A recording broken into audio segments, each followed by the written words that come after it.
इस सितंबर में जो सितमगर साबित हुआ है शहरियों के लिए, 2 रोज़ कबल भी एक नौजवान को टोयोटा शोरूम के सामने कत्ल कर दिया गया। टारगेट जो स्ट्रीट क्रिमिनल्स हैं, कंदकोट कश्मीर से लेकर वहाँ डाकू राज है, सिंध के ज़िला में डाकू राज है, कराची में पूरे शहरी टारगेट किलर्स के रहमो करम पे हैं। इन 2 रोज़ में 2 रोज़ कत्ल किए गए हैं। इस 15-20 रोज़ के अंदर 17 लोग टारगेट किलिंग में कत्ल किए गए और सैकड़ों ज़ख्मी हो रहे हैं। डाकू आज़ाद फिर रहे हैं। नौशेरो फिरोज़ में परसों रात एक FIR कटी है दहशतगर्दी की। डिस्ट्रिक्ट नौशेरो फिरोज़ हालानी, वहाँ एक बुज़ुर्ग ने जिसकी बेटी मर गई थी सैलाबी पानी में डूब कर और उसको मदद नहीं की गई थी। अल्लाह बख्श नाम के वो बुज़ुर्ग थे। जब बेचारे बेटी अगर रोड पर उसकी लाश रखी हो तो जज्बात में कुछ भी कह सकता है। सियासतदानों का काम होता है बर्दाश्त करना, चूँकि उन्हें पब्लिक ऑफिस हुआ करता है। उस बुज़ुर्ग ने, कोई 70-80 साल बुज़ुर्ग थे, उनके जज्बात में कुछ उन्होंने बादशाह सलामत जरदारी माफिया जरदारी की शान में गुस्ताखी कर दी। तो डिस्ट्रिक्ट हालानी और नौशेरो फिरोज़ हालानी में वो बुज़ुर्ग जिसकी वीडियो बड़ी वायरल हुई थी, उस पे और उसके 150 फैमिली मेम्बर्स पे दहशतगर्दी का केस बना दिया गया नौशेरों में और उसको गुम कर दिया गया है। मुझे लग रहा है कि इसकी लाश भी कहीं किसी सैलाबी पानी से मिल जाएगी। जैसे इस बेटी की लाश रख के वो एहतजाज कर रहा था, इस सूबे में, इस मुल्क में एहतजाज करना, किसी के ख़िलाफ़ बात करना दहशतगर्दी बन चुकी है। तो मैं इसकी मज़म्मत करता हूँ। कल करोड़ों रुपए के इश्तहारात लगे हैं माजरत के साथ अखबारात के अंदर कि सिंध में आटा 65 रुपए किलो मिल रहा है। इश्तहार मुबारक हो सिंध वालों, आटा 65 रुपए किलो मिल रहा है। किसकी आंखों में धूल झोंक रहे हो? ये करोड़ों रुपए का आटा और ये जो सब्सिडी आपने गंदम में दी हुई है, ये अगर देनी थी, आटा नहीं मिल रहा 100 रुपए से कम। चक्की का आटा 120 रुपए का मिल रहा है। सिंध के कई ज़िला में तो उससे भी ज़्यादा मिल रहा है। 65 रुपए का आटा कहाँ मिल रहा है? ये मुराद अली शाह के घर पे मिल रहा है, शर्जील मेमन क्या मिल रहा है, चावला के घर पे मिल रहा है। 65 रुपए किलो आटा किधर मिल रहा है? इश्तहार दिए गए हैं। मैं कहना चाहता हूँ, आटा महंगा, के इलेक्ट्रिक हमसे कराची वालों से पैसे ले रही है। के इलेक्ट्रिक के बिल के साथ कचरे के पैसे आ रहे हैं। कचरा उठ नहीं रहा, पैसा के इलेक्ट्रिक ले रही है। और उसके बाद मैं कहूँ, कल करोड़ों रुपए के इश्तहारात लगे हैं माजरत के साथ अखबारात के अंदर कि सिंध में आटा 65 रुपए किलो मिल रहा है। इश्तहार मुबारक हो सिंध वालों, आटा 65 रुपए किलो मिल रहा है। किसकी आंखों में धूल झोंक रहे हो? ये करोड़ों रुपए का आटा और ये जो सब्सिडी आपने गंदम में दी हुई है, ये अगर देनी थी, आटा नहीं मिल रहा 100 रुपए से कम। चक्की का आटा 120 रुपए का मिल रहा है।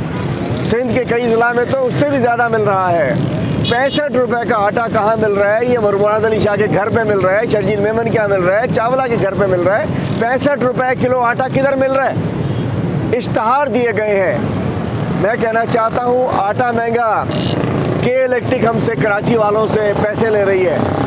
के इलेक्ट्रिक के बिल के साथ कचरे के पैसे आ रहे हैं।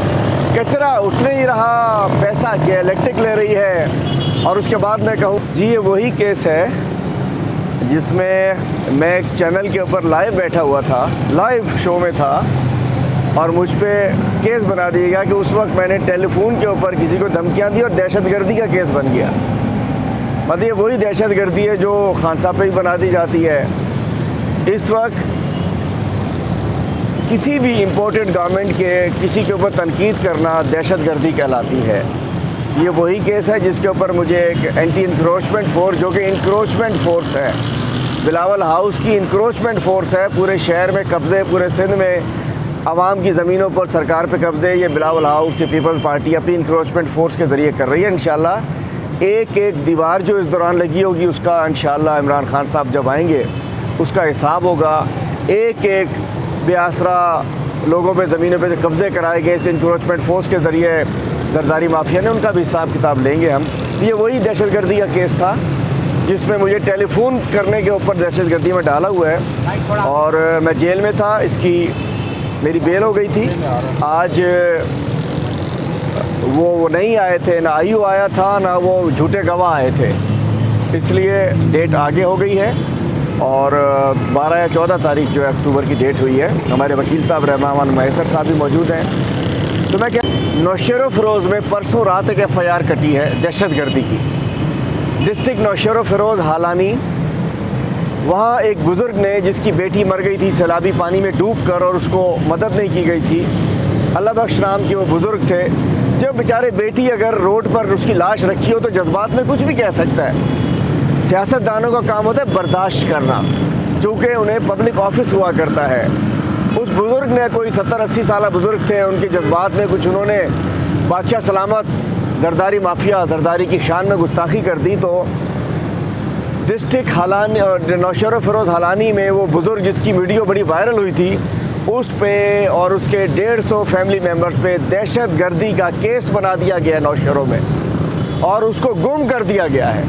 मुझे लग रहा है कि इसकी लाश भी कहीं किसी सैलाबी पानी से मिल जाएगी। जैसे इस बेटी की लाश रख के वो एहतजाज कर रहा था, इस सूबे में, इस मुल्क में एहतजाज करना, किसी के ख़िलाफ़ बात करना दहशतगर्दी बन चुकी है। तो मैं इसकी मज़म्मत करता हूँ। डाकू आज़ाद फिर रहे हैं और सिंध की हुकूमत हमारे मुमकिन आज़ादी मार्च, हमारे धरने, हमारे एहतजाज को रोकने के लिए इस्लामाबाद भेजी जा रही है। अरे सिंध का क्या लॉ एंड ऑर्डर कंट्रोल हो गया है मुराद शाह? मैं तुमसे पूछता हूँ कि सिंध का लॉ एंड ऑर्डर कंट्रोल हो गया है जो सारी पुलिस इस्लामाबाद भेजी जा रही है सिंध की? हर गंदे काम के लिए सिंध पुलिस को इस्तेमाल किया जाता है। सिंध पुलिस नाकाम हो चुकी है। कंदकोट में कई मगवी बेचारे मुकामी लोग भी हैं, ट्रक ड्राइवर्स भी हैं, पंजाब के लोग भी हैं, दूसरे सूबों के बलूचिस्तान के लोग भी हैं, उनको जंगलों में डाकुओं के पास पड़े हैं। पुलिस आज़ाद कराने में नाकाम है। सैलाब मुतासरीन कह रहे हैं कि रात को पहले तो पानी ने लूट लिया, सब कुछ घर चला गया, तबाह कर दिया, अब डाकू हमारे घरों में घुस रहे हैं। तो मैं कहना चाहता हूँ मुराद शाह जो कि एक नाकाम वज़ीर आला है, नाअहल वज़ीर आला है, उसको वज़ीर दाखिला भी उसको जवाब देना चाहिए कि सिंध का क्या हो रहा है। और आखिर में